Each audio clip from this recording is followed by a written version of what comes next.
Smack! Elna's body slammed into the far wall, a fresh bruise blooming on her face. Herlex, fists clenched and shaking, stood where she'd once been. "You absolute idiot," he roared. "What the hell were you thinking pulling that stunt in Yokosuka?" Elna groaned as she pushed herself off the floor, rage burning behind her red cheek. "Why are you so mad? If you cowards had actually backed me up, we could have wiped that base clean off the map." Herlex's eyes burned. "Because now we've pissed off the Americans, Elna. That's why. Did we not explicitly agree not to touch them?" His voice was thunder, but the weight behind it was fear. "We've got power, sure," he continued, "but we're not invincible. Even Armalthy knows messing with the US military right now is a death wish." He jabbed a finger toward her. "There are 15 of us. 15. We can deal with the Japanese government's agents, but not them and the full weight of the American military. You want to get us all killed?" Elna crossed her arms, defiant. "You're too scared to use our full strength. Why not just let Alice unleash her puppets? We could crush Tokyo in hours. Because we don't even know what their full capabilities are yet." Herlex snapped. "Minazawa's still active, and Alice's summons take time to recover once destroyed. Deploying them now is tactically idiotic. They had momentum, until Elna ruined it. We were bleeding the government slowly, taking down Minazawa's team one by one. We had Superbia out of commission after Armalthy's ambush outside Osaka-U. We were winning." He pulled up a floating projection, a news broadcast buzzing with urgency. "Look," he barked. "They're already talking about escalating US troop presence.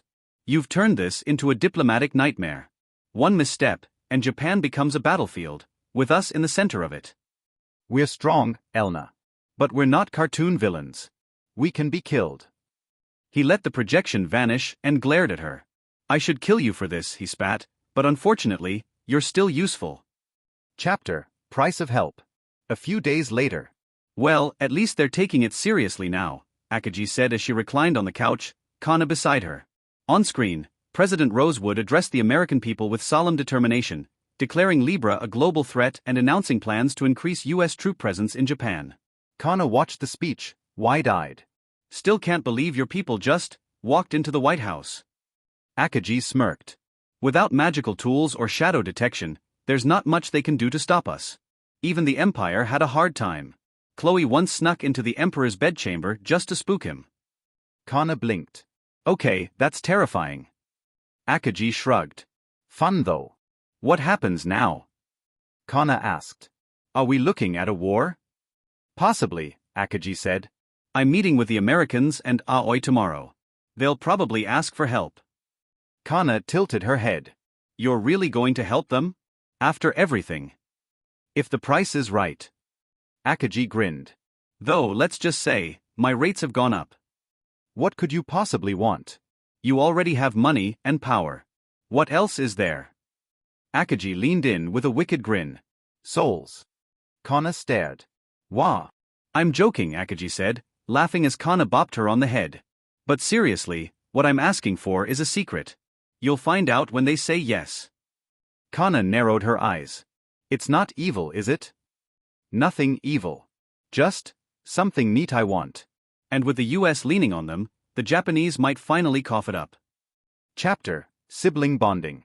"So how are your lessons with Chloe going?" Akagi asked as she sipped her tea. Kana smiled. "Surprisingly well. My body just sort of moves. It's weird, but Chloe's a good teacher." Akagi chuckled. "Heard you flipped Sakura over your shoulder and stunned the entire dojo. Word travels fast, huh?" Kana laughed. "Guess your influence is rubbing off on me." Akagi raised an eyebrow. "If I'm rubbing off on you, I expect you to be melting into shadow by Friday." Kana pulled a face. "I'm not turning into a blob, thanks." "But blobs are fun." Akagi grinned. "And let's not forget how much you enjoyed snuggling with me in that form the other night." "Shut up." Kana turned red. "That means nothing." Akagi leaned in. "Want me to turn into Hishia next time?" She was cut off by a pillow smashing into her face. "Don't. You dare." Kana shouted. "I don't need a mouth to speak, you know," came Akagi's muffled voice from under the pillow. "Don't care. Let me have this win." They wrestled for a bit before collapsing on the couch, breathless. You're awful, Kana muttered. Only a 3 out of 10 today, Akagi teased. You've seen worse. Why do you always get the last word? Because I'm me. Kana groaned. You're the worst. Akagi grinned. And I owe you 4 years of sisterly torment. Gotta make up for lost time. Please don't. Akagi suddenly mused aloud. Maybe I should send a clone of myself to your school as a transfer student. No. Akagi laughed. I'd blend right in. Maybe I already did. Maybe one of your classmates is me. Kana groaned into her hands. I hate how plausible that sounds. Oh. I should turn into you and go to class one day. Absolutely not. You'll ruin my life. Too late. Akagi smirked. I'm not weird. You're a 16-year-old genius with ties to a feudal dynasty and a literal shadow demon for a sister. You are weird. I'm normal. Kana puffed out her cheeks in protest. Akagi just shook her head with a smile. Sure you are, kid. Sure you are. Kana socked her in the arm. You're insufferable. And you're adorable. Agent Alexandra Nariyuki and Aoi Yukikes drove along the winding, forested roads northeast of Kyoto, their vehicle hugging the sharp turns as mist clung to the mountain trees. Both women had been dispatched by their respective governments to meet with the elusive Akagi Dumater, an infamous name whispered in both diplomatic and intelligence circles. For Aoi, who had survived the hell of FWO, Akagi was a myth more than a person, a shadowy assassin with immense power, rumored to act above all governments. She'd never met Akagi herself, but she'd heard stories. Nariyuki, on the other hand, carried a more strategic burden. As a trusted aide to President Rosewood, and half Japanese herself, she had been chosen for her diplomacy, her discretion, and her linguistic advantage. Before leaving Kyoto, both had been briefed on the rapidly worsening crisis. The Japanese government was floundering. Protests erupted daily as Libra's reign of terror grew. The once effective rapid response team had been reduced to 3 active members, Superbia sidelined for at least a week. Meanwhile, pressure in the U.S. was mounting after the Yokosuka attack. President Rosewood could not afford another foreign debacle. Covert intervention was fast becoming a real possibility. But any misstep could be disastrous, especially after the CIA's prior attempts to gather intelligence on Akagi had nearly sparked a diplomatic incident. Nariyuki had been given strict orders. Do not antagonize her. Earn her trust. After an hour-long climb into the deep mountain wilderness, the two finally arrived at a stone parking area nestled at the base of a hill. A long staircase led to a secluded estate hidden among the trees. The air was still, heavy with incense and the quiet weight of old power. Waiting at the gate stood a woman in formal green and black hakama robes. She bowed respectfully. Alexandra Nariyuki and Aoi Yukikes, I presume, she said with crisp elegance. This was Yumi. They introduced themselves and were guided through a network of narrow paths. Aoi's eyes lit up with wonder. This isn't a house. It's an entire hidden village. Nariyuki, ever cautious, took note of the defenses. Spiritual wards, hidden movement in the treeline. This place was fortified in more ways than one. Eventually, they reached the main hall and were ushered into a formal audience chamber. A raised tatami platform sat at the far end, backed by a flickering tapestry bearing the Dumater family crest in strange, unrecognizable script. What language is that? Nariyuki narrowed her eyes. It doesn't match anything I know. Not even obscure regional dialects. They were seated in Saiza. A servant brought tea. Minutes ticked by. Then, the rear door slid open. Yumi stepped forward and bowed low. Behind her came Akagi. She wore her ceremonial robes, the same outfit from the night she declared her clan, augmented by a black Hanton coat that trailed like smoke. As she moved, her garments rippled, though there was no wind. She stepped gracefully onto the raised platform, where Yumi lit her kizaru pipe and presented it with practiced reverence. Akagi inhaled slowly, the tobacco smoke curling toward the ceiling. Her gaze swept over the two emissaries, cold, calculating, and calm. Aoi was stunned by the presence Akagi exuded. She'd expected a delinquent or a recluse. Not this. She's not playing the role of a leader. She is one, Nariyuki thought. She's projecting power. Just like warlords do before negotiations. Akagi spoke with poise. Welcome to my home, she said, her voice cool and composed. I am Akagi Dumater, head of the Dumater clan. The two women bowed and introduced themselves. Aoi, flustered, tried to maintain formality. My name is Aoi Yukikes, formerly known as Sujira. I represent the Rapid Response Team, under the authority of the Japanese government. And I am Alexandra Nariyuki, the agent followed. I serve as a direct aid and negotiator for President Rosewood of the United States. Akaji's gaze lingered on Aoi. Sujira. I do not believe we crossed paths in FWO. If we did, forgive my lapse in memory. No, I only knew of you by reputation, Aoi admitted. Akaji nodded. Then before we begin, allow me to extend my condolences for the tragedy at Yokosuka. She bowed deeply. It is a senseless loss. May the souls of the dead find peace in the next world. Nariyuki returned the sentiment with a solemn nod. Your words are appreciated. Akaji exhaled another plume of smoke and handed her pipe to Yumi. Let us proceed. Aoi leaned forward. We come today to formally request your assistance in defeating Libra. Akaji's lips curled into a polite, yet chilling smile. I suspected as much. But I must be honest. I see little reason to help you. Aoi froze. Please, our resources are stretched to the limit. We barely have 3 combatants left. Innocent lives are at stake. Without your help. Akaji's tone darkened. You ask for aid from the very woman your government tried to kill. The same one whose sister you kidnapped. Do you truly think I would come running when called? Aoi had no answer. I will spare you moral appeals, Akaji continued. I no longer operate within the bounds of human ethics. If you want my help, give me a reason. A good one. Nariyuki stepped in. If Libra is allowed to continue unchecked, they will eventually come for you and your people. It may not be today, but the chaos they're causing will reach your gates. Akaji considered that. Perhaps. But not yet. In fact, my sources tell me Libra is deliberately avoiding me. So why should I play my hand now? Then she turned to Aoi. But for argument's sake, let's say I do consider helping. What are you offering me in return? Aoi floundered. We could arrange compensation, of course. The government could. Akaji raised a hand. I have no use for yen. Or favors. What I want is something more permanent. She clapped once. Yumi approached with a scroll. In exchange for eliminating Libra, Akaji said, I want sovereignty over these 20 square miles surrounding this estate. Aoi blinked. A land transfer? That's negotiable. Much of that land is unused government property. No. Akaji's eyes narrowed. You misunderstand. I am not requesting ownership. I am demanding secession. I want this territory recognized as a sovereign city-state, under my rule. Like San Marino. Or Monaco. Nariyuki's breath hitched. And there it is. That's a significant request, Aoi said carefully. I don't have the authority to grant that. I'll have to escalate it. There is no alternative offer, Akaji said. It is this, or nothing. Akaji then turned to Nariyuki. And what of your nation? Would the United States have any objection to such an arrangement? I imagine they'd be uncomfortable, Nariyuki admitted. It sets a precedent. And President Rosewood is unlikely to support the idea of Japan surrendering land, even forested backcountry.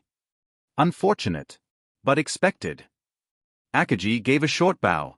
Return to your leaders. Present my terms. I will await your answer. As the 2 women stood to leave, Nariyuki turned back, curiosity getting the better of her. One last question, if I may. The script on that banner behind you, what language is it? I've never seen anything like it. Akaji smiled, enigmatic. My native tongue. You wouldn't find it in any human archive. In Japanese, I believe, you would call it demon. Hey, welcome to Firescale Audiobooks. If you enjoy our audiobooks, please consider subscribing to the channel. Also, feel free to share your review in the comments section below. Kana, Mika, Naomi, and Yumi were shopping together in downtown Kyoto. Fall had begun to turn into winter, and it wouldn't be much longer until snow began to fall. The recent Libra attacks had them nervous, but they weren't about to just sit at home and hide until they were taken care of. Kana needed to pick up some extra school supplies, and Yumi, surprisingly, wanted to learn more about the technology of this world. So Kana recommended she get a smartphone to start with. She'd originally wanted to get something like Kana's AR system. However, that would require special implants, a process that neither Akaji nor Yumi trusted. Akaji herself couldn't actually undergo the surgery since her body was little more than an illusion, and Yumi feared being put to sleep by people she didn't know. As such, Yumi was taken to a store that sold older generation smartphones. Even in this era of VR and AR, plenty of people still used these devices. Mostly because they were uncomfortable with implants or had something that prevented them from undergoing the surgery. So this is the little box that allows me to talk with people even if they are so far away. Yumi marveled at the device as they four sat in a nearby park. It was a relatively simple model with minimal bells and whistles. PFFF. Mika laughed. When you say something like that, Yumi, it makes you sound like an old lady. Yumi's reaction was akin to an elderly grandparent being given a phone for the first time. Well, excuse me, that my world didn't have such things. She puffed out her cheeks. We had magic that could do many of the things this device does, so it's not that I'm completely in the dark. Kind of funny to think the person who only a few months ago was made from code is so enthralled by a smartphone. Naomi chuckled. Ah. She realized what she just said. I'm sorry, I hope that wasn't offensive. Yumi's status as a former NPC was still a raw topic, and Naomi was afraid she might have just stepped on a landmine. It's fine. Yumi sighed. It's not like you're wrong. Up until recently, I was little more than a game character from your perspective, so... Yumi and most of the others were still coming to grips with their past and the fact that their world was little more than an illusion. What troubled them most of all was the revelation that all their memories from before the game went live were fake and implanted as part of their backstory/character creation. This hit Yumi especially hard as most of her memories with her family technically never happened. What little time she spent with them before she was made priestess were precious to her, so the revelation was quite depressing. Some took it better than others, with many arguing that it didn't matter that memories were implanted since they felt real to them. Yumi didn't really know how to take it. She'd spent 2 real years with her family before her village was destroyed, so it wasn't as if all her memories of her family were fake. It really is a messed up situation. Kana shook her head. What were those people thinking when they created you, only to deny that you were anything more than a program? Kana was a supporter of AI rights, though barring FWO, no example had ever been shown where true AI existed. There was some buzz on social media about Akaji bringing NPCs into the real world, but people mostly avoided the topic. The company that made FWO was already defunct and the ex-devs claimed it was impossible that the NPCs were actually alive. Something that nearly caused Akaji to go hunting for them out of anger. I doubt it was just because of the Develi pores. Yumi still didn't have a complete grasp on all words, especially when they shouldn't have existed in FWO. Most likely when the game was overlaid with the other world, that probably gave us all our own sense of self. Naomi and Mika had been told some of the basics about what caused the whole FWO incident. Though, they were unaware that Mizumi was anything more than a maid in Akaji's estate. On one hand, I'm grateful, as cruel as that might be to say. Yumi gave a wry smile. Without the whole affair, I wouldn't even exist, and I wouldn't have met my lord. Though because of that, so many people from this world had to die. The 3 knew how she felt about Akaji and so chose not to comment. Wani-chan, I hope you understand just how much you mean to Yumi. Kana. On the other, if I never existed, I wouldn't have to go through so much pain. Yumi's face darkened. So it's really hard to sort out my feelings, but I'm here now, and nothing can change the past. As she stared at the phone, she found herself wishing she had such a device when she was at her village. At least then, she'd have something to remind her of her family, since that world had no method of taking photos. And I wouldn't want it any other way. Kana smiled. I don't care that you used to be part of a game. To me, you're my second sister. Her statement caused Yumi to laugh. You're much nicer and don't pick on me, so I'd say you might even be an improvement. Kana snickered. I appreciate the sentiment. Yumi smiled. She'd lost her only sister when Kayajaro killed her all those years ago. She missed the girl every day and always wished to see her again. Don't forget you're also our friend. Naomi chimed in. Yeah, we like having you around too.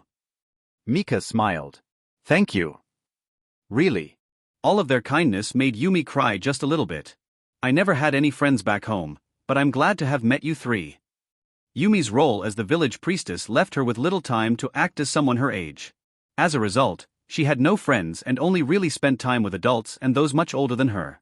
Kana got Yumi some tissues and it took a moment for her to calm down. Sorry about that. I don't know what came over me. Yumi was slightly embarrassed at the fact that she'd cried. You don't need to be sorry for being happy. Wani-chan told me you went through a lot, so it's understandable. Akaji had given most of Yumi's backstory to the girls. though she left out more important details out of respect for Yumi's privacy. Can I ask you something? About your time in FWO. Kana looked at her. Sure, though depending on what you ask, I might not be able to answer. Yumi was sworn to a level of secrecy and would never divulge information Akagi told her not to. What was Wani-chan really like in FWO? Kana had tried to get more information about Akagi prior to her logout. She'd asked Hishia a similar question, but what she'd gotten wasn't very helpful. Akagi herself was often vague and evasive on the subject, something that annoyed Kana, but she never pressed her sister on the subject. I would like to say that she's the same now as she was then. Yumi looked away. But that's not the case. Seeing Yumi's look and the tone of her voice, the three girls leaned in. My lord, she's been struggling ever since we came to this world. Yumi sighed. She's not had the easiest time adjusting to some issues. Struggling. Kana had an idea of what she meant but wasn't completely sure. On Alteris, my lord was much more sure of herself. Yumi thought for a moment. Alteris was the name of FWO's game world. She seems pretty sure of herself now. Naomi tilted her head in confusion. Yumi shook her head. Before we came to this world, she thought she'd finally figured out who and what she was. She was confident that she'd cast aside all doubts about what she wanted to do with her life, and the discovery of her true personality was something she celebrated. Yumi continued. However, since we came to this world, my lord has been plagued by insecurity. She's begun to question just what and who she is. Kana saw this the other night when Akagi had a partial breakdown over the thought that she was an imposter that took the original Rishia's place. But why is she even having these doubts? Mika asked. She seems to be really happy with her powers and new body so. She is. Don't get me wrong, it's not the powers or her new form that has caused this anxiety. Yumi gave a wry smile. It's her own mind that's causing this. It's because she's not sure that she was actually human to begin with. Isn't it? Kana interjected. Yumi nodded in confirmation. Yes, that's exactly right. And no matter how much I tell her it doesn't matter, she still frets over it. What are you talking about, Kana? Naomi was confused again. Yeah? How could your sister not have been human? Our world doesn't have other things, right? Mika asked. Unsure if she should reveal this information, Kana waffled back and forth for a minute before figuring she should just be honest with her friends. Wani-chan thinks that, for whatever reason, she was actually something other than a human born into a human body. Kana nervously explained. But isn't that crazy? Mika retorted. I get having your body changed by the game, even if that is insane, but your sister couldn't be anything other than human. This world isn't a game or an anime. Until FWO we didn't have anything other than humans. Mika tried to refute the idea that Akagi was anything but human. Yeah, Naomi agreed. My family had stories about yokai, but those were little more than stories. Nothing but humans exist in this world, so your sister couldn't be anything but human, Kana. I would be inclined to agree with you. Kana took a deep breath. If that wasn't for one particular incident. Incident. Mika x Naomi. The day Wani-chan was taken to the mental hospital. When I found her that morning, she was lying on her bed writhing in pain. She spoke in that strange demon language, and her left eye turned orange like it did in her battle against Hishia. Kana revealed something that not even Yumi knew. What? Mika, Yumi and Naomi. Wait. Naomi stopped her. You must be joking, right? She looked at Kana, who just shook her head. I was the only person who saw it, so I guess it's possible that my 8-year-old mind just made it up, but then how would I recognize Wani-chan's demon language? Kana shrugged. I was never told any of this. Yumi was equally parts angry and confused. Wani-chan herself might not even remember it, Yumi. Kana continued. She was basically out of her mind, so she might have just blocked it out of her memory. Though now that I think about it, she didn't question me when I said about her eye being orange. So perhaps she does remember. Kana sighed. Does that mean Akagi really is some kind of demon? Mika asked pensively. I have no idea, and from what Yumi told us, even Wani-chan doesn't know. But I think chances are high that there's more to her than meets the eye. Kana looked up to the sky, her mind filled with many questions about her sister. But before she'd ponder the question of Akagi's humanity anymore, someone called her name. Kana. A weak voice called out from behind her, causing Kana to spin around and gaze upon the horrible sight before her. Kaori. Kana exclaimed as the young girl collapsed face first onto the pavement. Her clothes were torn and her entire body was covered in burns, cuts, and bruises. Kaori. Kana screamed as she ran over to the collapsed girl. Yumi, please help her. Kana looked at the priestess. She knew that Yumi could heal with her magic, and she pleaded with her to help the poor girl. Seeing no reason not to, Yumi obliged and knelt down next to the injured girl. Her entire body was covered in cuts, bruises, and burns. Some looked old, while others looked new. Yumi chanted a spell, and her palm glowed with a bright white light. She placed it over Kaori's body, and most of her injuries began to fade. Seeing that she was out of danger, Kana relaxed. Mika and Naomi finally shook off their initial shock and asked Kana who this girl was. She's Kaori Nanahashi, Kana answered. She was in my middle school class for 2 years until she moved away. For the short time I knew her, she was a good friend. Kana's eyes showed a sense of sadness. What on earth could have happened to this poor girl? Mika asked. Her entire body was covered with those awful injuries. Should we take her to the hospital? Naomi asked. She seemed like she was looking for help since she called out to you. I would advise bringing her back to the estate, Yumi interjected. My magic may not have been enough to handle all of her injuries from just that simple spell, and I doubt your medical technology will handle these injuries. Yumi stood back up and summoned her staff. What are you talking about? Kana became worried. Aren't they just burns and cuts? Surely the hospital can handle that. If these wounds were not inflicted by magic, I would be inclined to agree with you. However, those wounds were caused by fire and wind magic respectively. Yumi was quite knowledgeable about magical injuries, so the girls believed her. How is that even possible? Naomi was confused. Is Libra attacking people around here? I have no idea, but if that is the case, it's even more reason for me to get you 3 back to the estate. Now stand close, we're leaving now. Yumi swung her staff around and teleported them and the injured girl back to Akaji's estate. Appearing in front of the estate, Akaji was waiting for them, having already been informed of the situation via her telepathic link with Yumi. Mimi has already been informed. Take her immediately. She looked at one of her followers who grabbed the girl and placed her on a stretcher. Chloe's team didn't report any unusual activity in Kyoto, so I'm not entirely convinced this was done by a member of Libra, she said as she walked over to the girls. Yes, I have received no report of Libra activity in Kyoto. Yumi was in charge of intelligence gathering, so if anyone would know it would be her. Though the fact remains that girl's injuries were caused by magic, Yumi said as the girl was carted away to the medical wing. Well, let's go see what Mimi has to say. Akaji motioned for them to follow her. The unconscious Kaori was taken to Mimi's medical station and was quickly placed into a bed and examined by Mimi and her daughters. They reached the same conclusion as Yumi: the girl's injuries were caused by magic. However, they stated that much of the older scarring was caused by conventional means. Most of them were covered by her clothing, so whoever did this wanted to hide them from plain view. It's very strange. These wounds remind me of the wounds that some of the prisoners would have after the Empire took over a town and tortured people. Mimi had a scowl on her face. She'd seen firsthand just how ruthless the Empire could be in interrogation and how they took pleasure in torturing people. Akaji looked at them. Whoever did this is one sick puppy. Akaji commented. Each of these old burns were done on top of nerve bundles and held back just enough not to destroy them for maximum pain over a long time. I'd be impressed by their steady hand if it wasn't so sick. Akaji had conducted torture many times, but she didn't exactly like seeing innocent people suffer like this. Kana, Yumi said you knew this girl?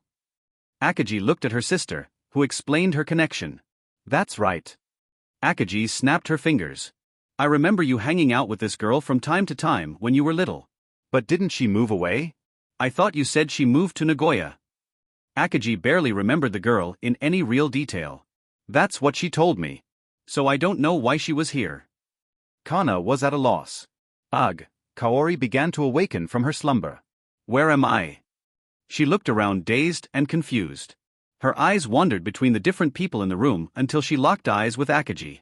Akaji. Kaori sat straight up. Is that really you? I'm pretty sure it is. Akaji shrugged. How did I? She took a moment to recall her last memories before she collapsed. That's right, I was wandering through the park and I saw Kana. Kaori. Kana stood next to her. What happened to you? You were in terrible shape. Kana was worried about her friend. Ah yes. She looked at her arms. My injuries? She was confused. Yumi healed you. Akagi clarified why her injuries were gone. Thank you. She bowed her head in appreciation to Yumi, who gave a polite smile in return. As for what caused my injuries, would you please hear my story? Akagi decided to humor the girl and told her to continue. Akagi, do you recall a player in FWO named Sweet Blossom? She asked. Akagi had to think for a moment before replying. I think so. Wasn't she a potion maker? I think she mostly stayed in the starting town. Akagi couldn't recall every little detail about every player in FWO, though she knew most of them in some form or another. Yes, I was. I ran a shop in Adelaide where I made potions and elixirs for the assault team. Kaori said. Adelaide was the starting town and the place where most non-combat players stayed. So you were a player? Judging from your appearance, you didn't keep your abilities, did you? Akagi asked. She shook her head. No, I did not.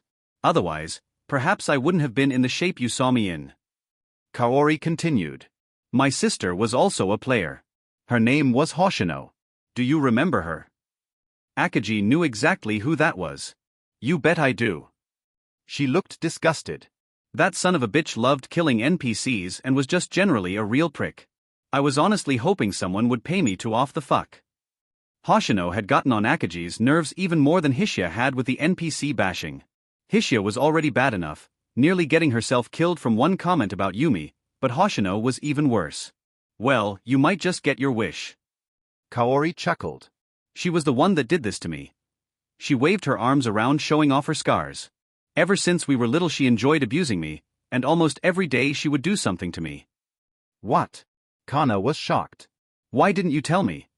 She treated the girl as a friend, so why didn't she confide in her?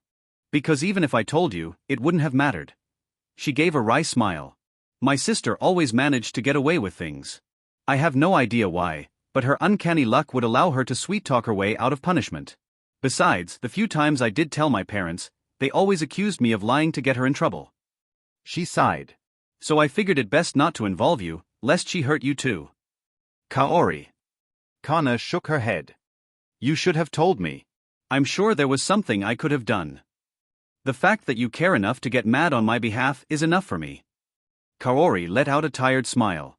My sister was one of the 100 who kept their powers, and you can imagine that she put them to great use in torturing me. Her eyes grew dark as she remembered the hell she forced her to endure. Good God. Naomi and Mika. But why were you in Kyoto? Didn't you move to Nagoya? Kana didn't understand why she was there. You can blame my sister for that one. After she accepted a job with the rapid response team, she had one last bout of fun with me. When she was done, she decided to dump me in Kyoto to see if I would survive my injuries. Her eyes teared up a bit as she recalled the events. Ha! Akagi laughed. I guess those idiots are so desperate they'll take on that fuck. But they wouldn't give me what I wanted because the price was too high. Akagi shook her head as she mocked them. Akagi. Kaori's voice became assertive. I would like to purchase your services. Her statement immediately caught everyone's attention, and Akagi's mouth contorted into a terrible smile. How interesting, and I feel like I know just who you want dead. Akagi's smile gave the girls the creeps. Wait. Kana interjected. Kaori, do you know what you're asking? Of course I do. Kaori responded. I may not have left Adelaide much, but I know well what Akagi does. She was determined. Take a moment and think. There's no need for you to dash. Kana was cut off by Akagi. Kana, one way to piss me off is to get in the way of my job. So how about you three please? Leave and get out of my way. Akagi glared at her. But Kana tried to argue but was quickly stopped. Now. Akagi's voice grew louder. Don't make me say it again. She motioned for Yumi to take the girls somewhere else. Seeing how serious her sister was, and not wanting to upset her, Kana and the girls left without a fight. Kana was still unsure how to feel about her one-time friend asking her sister to kill someone, but she couldn't really argue. This was Akagi's job, and something she took seriously. Kana had already accepted this part of her sister. If anything, she was more uncomfortable with Kaori being the person asking for assistance than anything else. Sorry about that. Akagi apologized. I think sometimes Kana can forget just what I do. If anything, I should be apologizing to you. I shouldn't have said anything in front of Kana. Will the two of you be all right? She was afraid she may have damaged their relationship. Nah, it will be fine. I think it's more that Kana doesn't want to see you do this. She knows I kill people, so it's not that part that she takes issue with. Akaji sighed. Though sometimes I feel like she treats my occupation as a game. Kaori chuckled. Kana always talked about you when we hung out. That girl really looks up to you. I have no idea why, there's nothing here that she needs to emulate. Akaji shook her head. Anyway, on to the main topic. Akaji's eyes got serious. If you want your sister dead, you understand that I require compensation? Akaji's price wouldn't be cheap, even for one of Kana's friends. Yes, I know. Kaori nodded. I only have one thing to give you myself. She bowed her head. I hope that will be acceptable. Akaji was surprised by her offer. How interesting. Most people are reluctant to offer themselves as payment. You understand that will effectively make you my slave. Akaji had long discarded her ingrained disdain for the institution of slavery built into her by modern morality. Though it would be wrong to say she liked it. Rather, it's more that she accepted it as a form of trade for her services. She would never go out of her way to purchase a slave from the market, but she would happily take a person in as one if that was what they wished. She even had a few members of her family that were indebted to her in such a way. That is fine. Kaori continued. I have no future as long as she lives. If I return home now, she'll just continue to torture me in the future, and eventually, I will die. She looked into Akaji's eyes. I would much rather live and serve you than die by my sister's hands. Then let me ask you this. Do you think that, even without your abilities, you could still craft potions? Crafting skills were useful, but making potions required knowledge of ingredients, mixture ratio, and other things that could be done without game skills. If I was given the ingredients and supplies, I think I could handle most of them. Though, I suspect there may be a few issues without the game's assistance. She wasn't sure if she could continue her potion crafting in the real world, but she figured it might be possible. I see. Then we shall run some tests later. Akaji nodded. For now, let us go over the details.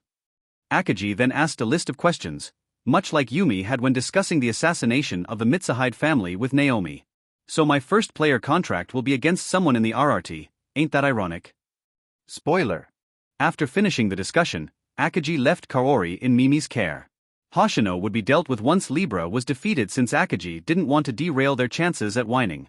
Once she was adequately treated and rested, she would begin working under the Yukiana. Hopefully, she could still use her potion-making knowledge even without the game's abilities. Though, even if she couldn't, Akaji had a few ideas about what to do with her. Yumi took Mika and Naomi back home, and Akaji sat with her sister on a bench in the garden. She regretted yelling at Kana. Even if she takes her job seriously, she could have handled that a little bit better, so she wanted to apologize to Kana. Akaji scratched her cheek. Sorry that I raised my voice earlier, Kana. That wasn't necessary. She politely bowed. It's all right. I'm not mad or anything. Kana replied. I'm more surprised to see you acting like this though. Seeing her tough older sister acting meek towards her was amusing.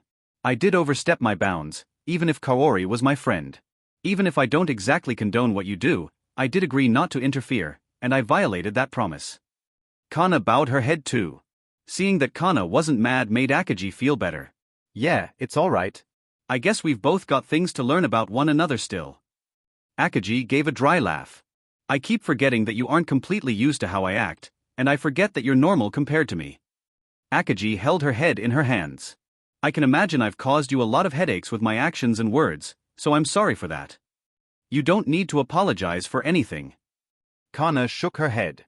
Sure, things have been different, but I would much rather see you like this if it makes you happy. Akaji hadn't had much to live for in the past, so Kana was glad to see her doing something that brought her joy. Even though that meant Kana had to accept some changes in her sister. You were never that great at dealing with others before, me included, so I can take you being a little bit prickly. You're nowhere near as bad as you used to be. Mika and Naomi don't really mind it either, though granted when you exploded on Mika, they did get a bit scared. Kana laughed. Yeah, but Kana, not only do I not regret those acts but seeing you all afraid like that, it brought me great joy. Akaji thought to herself as she listened to Kana speak. She could never tell her sister this, but deep down she kind of wanted to see the look on Kana's terrified face. The thought of someone so close to her being made to fear her tickled a part of her that she didn't want to admit existed. What the hell is wrong with me? Akaji. One-chan. One-chan. Kana called out to Akaji, causing her to snap out of her thoughts. Are you alright? Kana had a worried look. Your face looked miserable. Regaining her senses, Akaji answered. Yeah, I'm fine. Just a lot on my mind is all. She patted Kana on the head. I'm going out for a bit. I need to blow off some steam and attend to some stuff. She stood up. Are you sure you're alright? Kana looked at her, worried. I'm not going to lie and say there's nothing wrong, Kana. Akaji shrugged. But right now, there's not much I can do. Akaji jumped into the sky and took off toward Kyoto. She was hoping that a little movement would clear her mind and perhaps calm her heart. Akaji could tell with each passing day that she was slipping deeper and deeper into the darkness that resided in her heart, but she didn't have it in her to admit that to Kana. I have to find out what I am and how to deal with these inner thoughts once and for all. Each time I go in, there's no guarantee I come out. The last 2 times I've been lucky, but there's no guarantee that I'll come back a 3rd time. Ever since I came back from FWO, I can feel it seeping into my mind each day, the darkness, the calls for violence. It's as if whatever is within me is sick of being caged and is banging against the walls trying its hardest to escape. I can't hold it back forever, and honestly, I don't think I want to. But I know that if I give in, I won't be me anymore, and that's not acceptable. No matter how happy it might make me, I refuse to let anyone or anything control me. I guess we'll just have to see what the future has in store. Akaji thought to herself as she bounced from tree to tree in the direction of Kyoto. What she couldn't know was just how close the time was when she would need to confront her inner darkness and make an important choice about the future. Would the world burn as in Kana's vision? Tokyo Police Department, Rapid Response Team Medical Ward. Imp was reading over some medical data of Superbia's. After her battle with Armalthy, and the use of her ability Princess of Blood, she'd spent several days unconscious, and her body was racked with injuries and issues. Excelsior's healing magic had helped considerably. However, the backlash from her abilities still left her unable to fight. She was currently conscious and could move around, but was anything but 100%. Why are you acting like a doctor? Superbia asked from her bed. You were an engineer. So why are you treating me? Imp, along with an actual doctor, had been treating Superbia's injuries. Excelsior wasn't a doctor, and his knowledge of medicine beyond caste healing magic was effectively zero, so proper physicians were required. However, Imp was not a doctor or even a nurse in her time before FWO, so seeing them act like one was strange. Don't go trying anything funny with me, I might be injured, but I can still clobber you. She threatened Imp, who ignored her. Superbia had only just woken up a day or so prior, and this was the first time she'd seen Imp in the medical wing. Ms. Imp. Dr. Amherst was still not used to calling her that. Has actually been a great help in treating your injuries. Dr. Amherst had been retained by the Japanese government with the blessing of the United States to act as an advisor and chief physician for the Rapid Response Team. How? Superbia tilted her head. Imp's great with tools and crafting, but she couldn't know anything about medicine. Imp knows medicine. Imp looked up from the paperwork and protested. While she is by no means an expert or something one could consider a doctor, her knowledge of biology as well as medicinal properties of items formerly from the game have been a great help. Dr. Amherst clarified. What? Biology? Superbia was still confused. She knew she wasn't human anymore, but she didn't get how Imp could know more about something like that than an actual doctor. Yes, he nodded.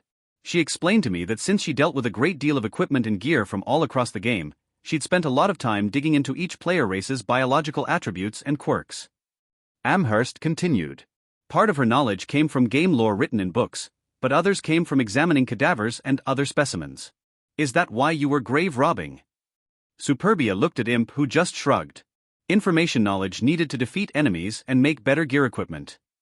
Imp figured that knowing how each race worked on a fundamental level might make things easier for her to make equipment. The players were rarely the only member of their species, so finding a body or two to examine wasn't that hard. Luckily, FWO actually allowed such detailed dissection. Not exactly sure how to take it that you tore open the bodies of other Oni just to learn about me. She shivered at the thought. Please don't tell me she did that with Mooney. Superbia. Superbia nice. We'll use as a stuffed dummy if die expire, don't worry, Imp said with a devilish grin. Great, now I definitely can't die with you around. She sighed. You would be the nutcase to turn me into some kind of freaky ornament. Maybe mount over fireplace hearth? Imp stuck her tongue out, which got bit when Superbia bonked her on the head. Owie! Imp cried in pain. Why? That's for being an idiot.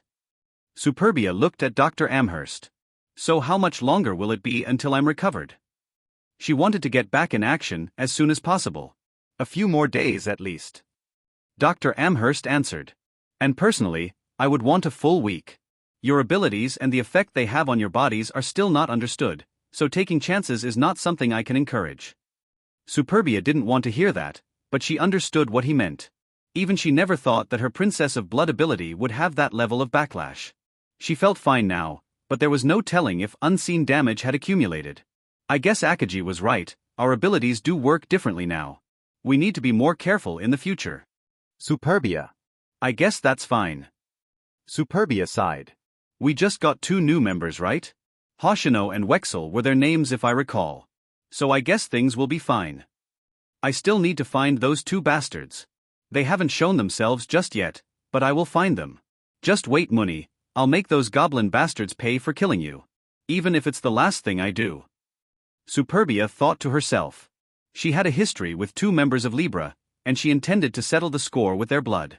As for the new team members, Hoshino was a dual-blade mixed caster whose fighting style was similar to Hishya, though her level of power was quite a bit lower.